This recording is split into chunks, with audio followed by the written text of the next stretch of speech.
हाँ जी, उसी चीज़ को कंटिन्यू करते हैं कि जो हाइड्रोजन जो गैस है उसने प्रेशर लगाया होगा किसमें, डाउनवर्ड डायरेक्शन में। अब डाउनवर्ड डायरेक्शन में प्रेशर लगाने की वजह से इस रिएक्शन को केमिस्ट्री में किस नाम से जाना जाता है, डाउनवर्ड डिस्प्लेसमेंट रिएक्शन के नाम से जाना जाता है। कब जाना जाएगा, जब हाइड्रोजन जो गैस है वो पानी में इनसोल्यूबल रही होगी और उसने कैथोड के ऊपर जो पानी मौजूद रहा होगा उस ट्यूब के अंदर, उसके ऊपर प्रेशर लगाया होगा और वाटर लेवल को घटाया होगा। Such type of reaction in chemistry is called as downward displacement reaction. तो उम्मीद करता हूँ ये चीज़ क्लियर हुई होगी। इस चीज़ को और भी क्लियरिफाई करने के लिए, डिटेल में जाने के लिए इसका आपको मैकेनिज्म दिखा देता हूँ, किस तरीके से इसका मैकेनिज्म काम करता है। देखिए जी, mechanism of electrolytical decomposition reaction, mechanism of electrolysis of water. आपने कैथोड और एनोड के बारे में अभी अभी सुना, mechanism of electrolysis reaction of water, अभी अभी आपने सुना इसके बारे में। अब सुने जी, इस सेक्शन में हमें एक चीज़ पढ़ना है। जब मैंने आपको चार्ट बनवाया था उसमें एक शब्द लिखा था रिडॉक्स रिएक्शन। एक होती है रिडक्शन, एक होती है ऑक्सीडेशन। ऑक्सीडेशन का मतलब होता है addition of oxygen, loss of hydrogen. Reduction का मतलब होता है gain of hydrogen and loss of oxygen. ये तो था पुराने कंसेप्ट के हिसाब से, कुछ आपका जो हिसाब किताब था। आजकल जो लेटेस्ट कंसेप्ट चलता है वो in the form of electron. Oxidation क्या कहता है, जो आसानी से इलेक्ट्रॉन को छोड़ दे। Loss of electron is called oxidation. और कैथोड क्या कहता है, सॉरी रिडक्शन क्या कहता है, गेन ऑफ इलेक्ट्रॉन। अगर किसी ने इलेक्ट्रॉन छोड़ा तो ऑक्सीडेशन, और छोड़ी हुई चीज़ को अगर कोई ग्रहण कर ले डेट इज कॉल्ड रिडक्शन। तो रिडक्शन क्या हुआ, गेन ऑफ इलेक्ट्रॉन। तो हमेशा याद रखना है आपको, कैथोड जो होता है उस पे हमेशा क्या होगी, रिडक्शन, और एनोड पे हमेशा क्या होगी, ऑक्सीडेशन। एक बार फिर से रिपीट कर देता हूँ, कैथोड पे हमेशा रिडक्शन, एनोड पे हमेशा क्या होगी, ऑक्सीडेशन। तो उम्मीद करता हूँ ये चीज़ क्लियर हुई होगी। कैथोड की बात की जाए तो कैथोड पे हमेशा क्या होगी, रिडक्शन। कैथोड पे हमेशा क्या होगी, रिडक्शन। एनोड पे हमेशा क्या होगी, ऑक्सीडेशन। एनोड पे हमेशा क्या होगी, ऑक्सीडेशन। रिडक्शन का मतलब गेन ऑफ इलेक्ट्रॉन, ऑक्सीडेशन का मतलब लॉस ऑफ इलेक्ट्रॉन। मतलब क्या रहा होगा, लॉस ऑफ इलेक्ट्रॉन, और इसका मीनिंग क्या रहा होगा, गेन ऑफ इलेक्ट्रॉन। उम्मीद करता हूँ ये चीज़ यहाँ क्लियर हुई होगी। अब आपने वाटर की करवाई इलेक्ट्रोलिसिस, आपने इलेक्ट्रिसिटी इसके अंदर से पास की। अब जो प्रोडक्ट बना वो बना 2 hydrogen gas plus oxygen gas. अब ये बना कैसे वो चेक करते हैं। H2O है वो एक वीक इलेक्ट्रोलाइट होता है, टूट जाता है किसमें, H प्लस आयन में और OH माइनस में। और आपको पता है जी, जो कैथोड होता है वो किसी भी इलेक्ट्रोलिटिकल सेल में नेगेटिव होता है। कैथोड कैसा होता है, नेगेटिव। और एनोड कैसा होगा, साइन में पॉजिटिव। कैथोड कैसा होगा किसी भी इलेक्ट्रोलिटिकल सेल में, आपका नेगेटिव, और एनोड कैसा होगा, पॉजिटिव। जब 12th क्लास में दूसरा सेल पढ़ेंगे इलेक्ट्रोकेमिकल सेल, उसमें ये साइन बदलते हुए नजर आएंगे। तो फिलहाल अपने सिलेबस में इलेक्ट्रोलिटिकल सेल है, तो कैथोड नेगेटिव, एनोड कैसा रहा होगा, पॉजिटिव। तो नेगेटिव के पास कौन पहुंचे, पॉजिटिव, और पॉजिटिव के पास कौन पहुंचे, नेगेटिव। तो देखें जी, कैथोड की बात करते हैं। एट कैथोड, कैथोड पे क्या होती है, रिडक्शन। तो कैथोड पे कैटाइन आई होगी, उसने इलेक्ट्रॉन को ग्रहण किया होगा और क्या हो गई होगी, रिड्यूस। हाइड्रोजन ने इलेक्ट्रॉन लिया और किस में कन्वर्ट हो गया, H में। अब आपको पता है हाइड्रोजन जो है वो H2 फॉर्म में स्टेबल होता है, ना कि H फॉर्म में। इसको प्राइमरी चेंज कहा जाता है, जो आपको हायर क्लासेस में सिखाया जाएगा। H प्लस H आपस में जुड़ जाए और क्या बना दे, H2 गैस। तो यहाँ से कैथोड से कौन सी गैस इवॉल्व हुई होगी, हाइड्रोजन गैस। इसीलिए मैंने आंसर क्या लिखा, हाइड्रोजन गैस। एनोड की बात की जाए तो एनोड पे क्या बनती है जी, OH नेगेटिव आयन। क्या बनती है, OH negative ion. 4 OH negative ion क्या करे जी, आपका इलेक्ट्रॉन को ग्रहण करे और किस में कन्वर्ट हो जाए, H2O प्लस ऑक्सीजन गैस के अंदर। किस में, H2O प्लस ऑक्सीजन गैस के अंदर।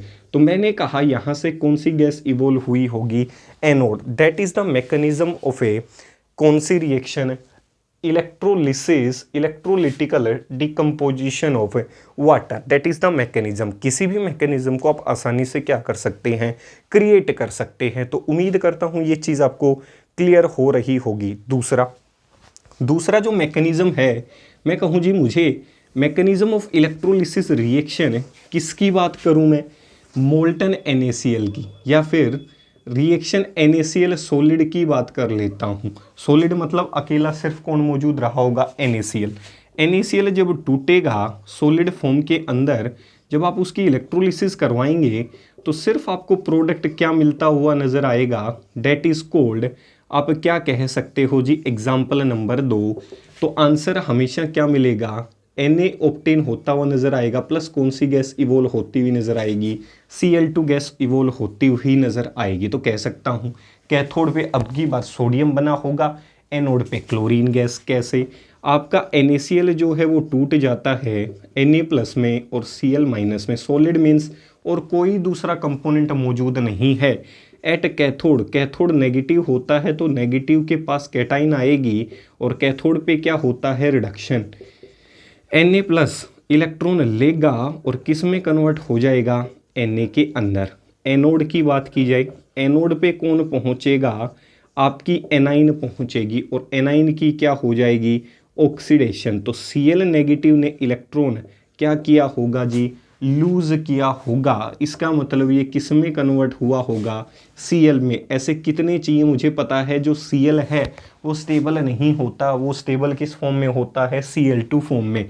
तो इसको कितने कंपोनेंट की आवश्यकता पड़ी होगी, 2। तो ये उसका दूसरा एग्जाम्पल रहा होगा। तो उम्मीद करता हूँ यहाँ तक ये एग्जाम्पल क्लियर हो गए होंगे।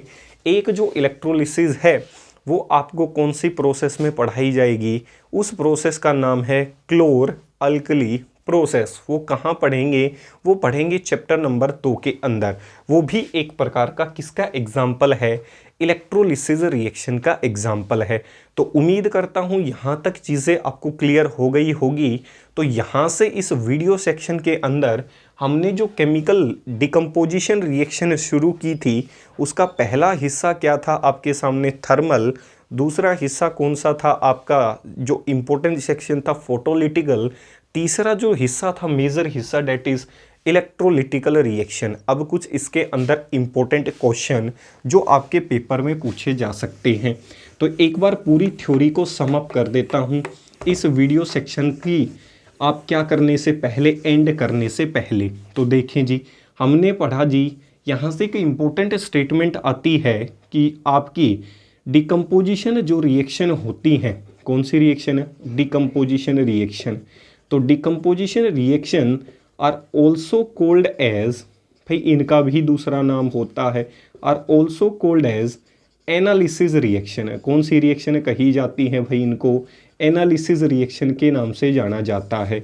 तो जैसे हमने कॉम्बिनेशन रिएक्शन को सिन रिएक्शन कहा था, तो एक स्टेटमेंट पढ़ी थी कि जितनी भी सिंथेसिस रिएक्शन है वो कॉम्बिनेशन तो हो सकती हैं, लेकिन सभी कॉम्बिनेशन सिंथेसिस रिएक्शन हो ये ज़रूरी नहीं है। तो उम्मीद करता हूँ इसी तरीके से यहाँ से भी एक स्टेटमेंटल क्वेश्चन हम अपनी तरफ से क्रिएट कर सकते हैं। क्या, कि जितनी भी ऑल एनालिसिस रिएक्शन, जितनी भी एनालिसिस रिएक्शन हैं, all analysis reaction are decomposition reaction. और वो भी कह सकता हूँ all analysis reaction are decomposition reaction, but all decomposition reaction are not analysis reaction, but all decomposition reaction are not analysis reaction, are not analysis reaction. Meaning समझे जी क्या कह रहा हूँ मैं, क्या कहने की कोशिश कर रहा हूँ।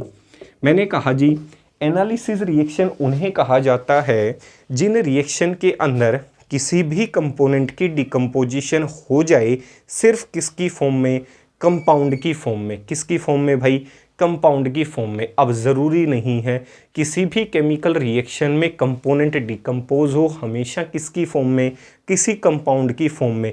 अब वो किस में भी डिकम्पोज हो सकता है, एलिमेंटल फॉर्म में भी क्या कर सकता है, डिकम्पोज हो सकता है। जैसे उदाहरण के लिए इस चीज़ को समझा देता हूँ। मैंने कहा जी कैल्शियम कार्बोनेट, तो कैल्शियम कार्बोनेट किस में डिकम्पोज हो जाए, calcium oxide plus CO2 gas के अंदर, तो ये भी कंपाउंड है और ये भी क्या है, कंपाउंड। तो इसका मतलब इस रिएक्शन को मैं कौन सी रिएक्शन कह सकता हूँ, एनालिसिस रिएक्शन कह सकता हूँ। प्लस इसी रिएक्शन को क्या कह सकता हूँ, डिकम्पोजिशन रिएक्शन भी कह सकता हूँ। एनालिसिस रिएक्शन वो होती हैं जिसमें किसी भी कंपाउंड की डिकम्पोजिशन सिर्फ किस फॉर्म में हो, कंपाउंड फॉर्म में हो, किस फॉर्म में ना हो, एलिमेंटल फॉर्म के अंदर। उदाहरण नंबर 2, मैंने कहा लेड नाइट्रेट रहा होगा।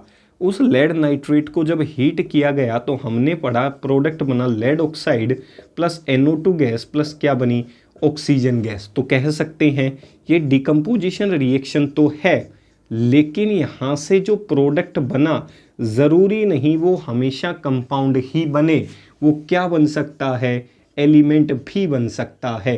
तो इसका मतलब ये डिकम्पोजिशन रिएक्शन तो है, लेकिन ये कौन सी रिएक्शन नहीं है, it is not a analysis reaction, it is not a analysis reaction. Clear हो गया होगा भाई। एनालिसिस रिएक्शन वो होती हैं जिन रिएक्शन के अंदर किसी भी सब्सटेंस की डिकम्पोजिशन सिर्फ किसकी फॉर्म में हो, कंपाउंड की फॉर्म में, सिर्फ कंपाउंड ही उसके मेजर प्रोडक्ट बनते हुए नजर आए, कोई भी एलिमेंट उस रिएक्शन के अंदर, उस प्रोडक्ट के अंदर मौजूद ना हो, तब उसे आप एनालिसिस रिएक्शन कह सकते हैं। अगर एक भी एलिमेंटल फॉर्म उसके अंदर आ गई तो वो डिकम्पोजिशन रिएक्शन तो हो सकती है, एक डिकम्पोजिशन रिएक्शन हो सकती है, उसमें कोई दो राय नहीं है, लेकिन वो एक एनालिसिस रिएक्शन हो ये बिल्कुल ज़रूरी नहीं है। तो यहाँ से हमने सीखा एक एनालिसिस रिएक्शन एक डिकम्पोजिशन रिएक्शन हो सकती है, लेकिन एक डिकम्पोजिशन रिएक्शन एनालिसिस रिएक्शन नहीं हो सकती। तो उम्मीद करता हूँ 2 प्रकार की जो रिएक्शंस आपको पढ़ाई गई होंगी वो अच्छी तरीके से समझ में आई होंगी। तो इसी वीडियो सेक्शन के साथ, इसी इक्वेशन की कंप्लीशन के साथ हम आपके साथ अगले वीडियो और अगले लेक्चर में मिलेंगे। तब तक के लिए उम्मीद करता हूँ कि आप अपनी पढ़ाई को कंटिन्यू रखेंगे, जारी रखेंगे, और आपसे अनुरोध है चैनल को लाइक करें, शेयर करें और ज़्यादा से ज़्यादा सब्सक्राइब करें, ताकि हम जैसों को भी आसानी से मोटिवेशन मिल सके आपके लिए अच्छा कंटेंट इंट्रोड्यूस करने का। तो तब तक के लिए आप सभी से विदा लेते हैं। तब तक के लिए जय हिंद, जय भारत,